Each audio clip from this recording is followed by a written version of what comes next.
बिस्मिल्लाहिर्रहमानिर्रहीम। आज जो है वो हम पढ़ेंगे फाइलम पोरीफायरा। फाइलम पोरीफायरा के मेंबर्स को हम स्पॉन्जेस भी कहते हैं। देखें, पोरीफायरा पोर बियरिंग एनिमल्स, पोरीफायरा का जो लिटरल मीनिंग है वो पोर बियरिंग एनिमल्स है।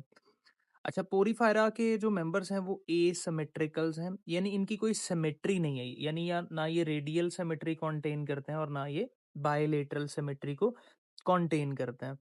ये जो हमारे पास फाइलम पोरीफायरा के मेंबर्स हैं ये बिलोंग करते हैं किस ग्रुप से? पैराजोआ ग्रुप से। और पैराजोआ ग्रुप मतलब जिनमें टिश्यू ऑर्गेनाइजेशन नहीं होती है। ठीक है जी, जिनमें होती है उस ग्रुप को हम यूमेटाजोआ कहते हैं। अच्छा, नेक्स्ट पॉइंट देखेंगे जी। No concept of coelom. Coelom का इनके पास कोई कॉन्सेप्ट नहीं होता। देखें, इनकी बॉडी ये एक आपके पास जो है वो यहाँ पर जो है वो ड्रॉ हुई हुई है स्पॉन्ज। आप इसकी बॉडी को नोटिस कर सकते हैं। ठीक है जी, इसकी बॉडी के अंदर जो कैविटी है यहाँ पर हमने जो है वो ये कैविटी एक्सप्रेस की हुई है। इसे स्पॉन्जोसील कैविटी कहते हैं और ये याद रख लें, ये सिलोम नहीं होती है। खैर, next point. All are aquatic. जितने भी स्पॉन्जेस के मेंबर्स हैं वो सारे एक्वेटिक हैं। टोटल इनकी 5000 स्पीशीज पंजाब टेक्स्ट बुक ने मेंशन की हुई थी, पुराने एडिशन ने। उनमें से 4850 मैरीन है और 150 फ्रेश वाटर में रहती हैं। देखें, अडल्ट स्पॉन्ज जो होती है वो नॉन मोटाइल होती है और लार्वा जो है वो मूव कर सकता है। इसी तरह इनका साइज है जी फ्यू मिलीमीटर से लेकर मोर देन अ मीटर लॉन्ग जो है वो ये होती हैं साइज में। बॉडी स्ट्रक्चर पे बात करते हैं जी। आपके सामने बॉडी स्ट्रक्चर है एक स्पॉन्ज का। याद रख लें, इसकी बॉडी में टॉप पर एक ही ओपनिंग होती है और उस ओपनिंग को हम क्या कहते हैं? ऑस्क्यूलम कहते हैं। इसकी बॉडी वॉल्स के अंदर बहुत सारी ओपनिंग्स होती हैं। ठीक है, और उनको हम क्या कहते हैं? ऑस्टिया कहते हैं। याद रख लें, ऑस्टिया जो है इसके थ्रू वाटर एंटर करता है स्पॉन्ज के की बॉडी के अंदर, यानी स्पॉन्जोसील कैविटी के अंदर, और जो ऑस्क्यूलम है यहाँ से ये एग्जिट कर जाता है। ऑस्क्यूलम, इसकी बॉडी की दो लेयर्स होती हैं। आउटर लेयर टिश्यूज की पिनेकोडर्म कहलाती है और वो जिन सेल्स से मिलकर बनती है उन्हें पिनेकोसाइट कहते हैं।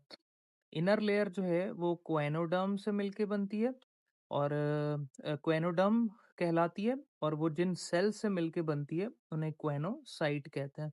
ये क्वेनोसाइट बेसिकली फ्लैजिलेटेड सेल्स होते हैं, जैसा कि आपके सामने यहाँ पर नज़र भी आ रहा होगा आपको। ये एक जो है वो फ्लैजिलेटेड सेल हमने बना लिया। ठीक हो गया जी। अच्छा, खैर इनकी जो आउटर और इनर लेयर है इसके दरमियान में हमारे पास एक जो है वो स्ट्रक्चर पाया जाता है जिसे हम मीज़ेनकाइमा कहते हैं। और ये मीज़ेनकाइमा जो है वो अमेबॉइड सेल्स कंटेन कर रहा होता है।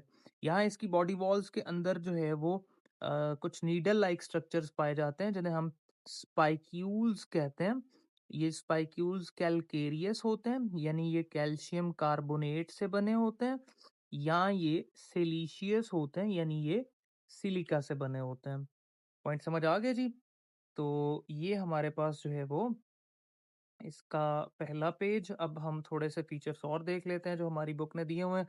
रिप्रोडक्शन को ज़रा आप देखें। एसेक्सुअल रिप्रोडक्शन कैसे हो रही होती है? एसेक्सुअल रिप्रोडक्शन हो रही होती है हमारे पास बडिंग के थ्रू। ठीक है जी। और अब जो हमारे पास बडिंग है, अगर इंटरनल बड बने तो आप उसको क्या कहेंगे? आप उसको गैम्यूल कहेंगे। ठीक हो गया जी। सेक्सुअली जब ये रिप्रोड्यूस करते हैं तो ये स्पर्म और एग जो है वो जनरेट कर रहे होते हैं। इसी तरह यहाँ पर आप देख सकते हैं सेक्सेस के बारे में। ये मेरे हैंड रिटन नोट्स हैं। तो ये सेपरेट सेक्सेस कंटेन करते हैं। ठीक है जी, यानी एक इंडिविजुअल मेल होगा और दूसरा जो है वो फीमेल होगा। ठीक है जी, इसे सेपरेट सेक्सेस कहते हैं। या जो है वो हर्मेफ्रोडाइट हो सकते हैं, यानी बोथ सेक्सेस जो है वो सेम ऑर्गेनिज्म कंटेन कर रहा होगा। खैर, इसी तरह आप देखें ये इसका लार्वा यहाँ पर आपको नज़र आ रहा है, ये सीलिएटेड लार्वा है, ठीक है जी?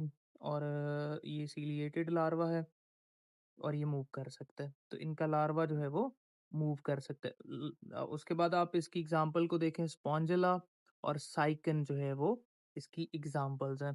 ख़ैर इसकी इम्पोर्टेंस में कुछ यहाँ पर पॉइंट हमने देखे हैं, वो आप ज़रा देख लें। तो इम्पोर्टेंस में है जी, इसका जो स्केलेटन है उसे हम यूज़ करते हैं for washing purposes and bathing purposes. इसी तरह इसका जो स्केलेटन है वो फ्लूइड एब्जॉर्ब करने के लिए यूज़ होता है साइट ऑफ ऑपरेशन से, ठीक है जी, सर्जरी के दौरान। और इसी तरह ये नॉइज़ एब्ज़ॉर्प्शन के लिए जो है वो बिल्डिंग्स के अंदर यूज़ किया जा रहा होता है। तो ये हमारे पास जो है वो स्पॉन्जेस जो हैं उनका फाइलम था, जिसे आप सा फाइलम पोरीफेरा कहते हैं।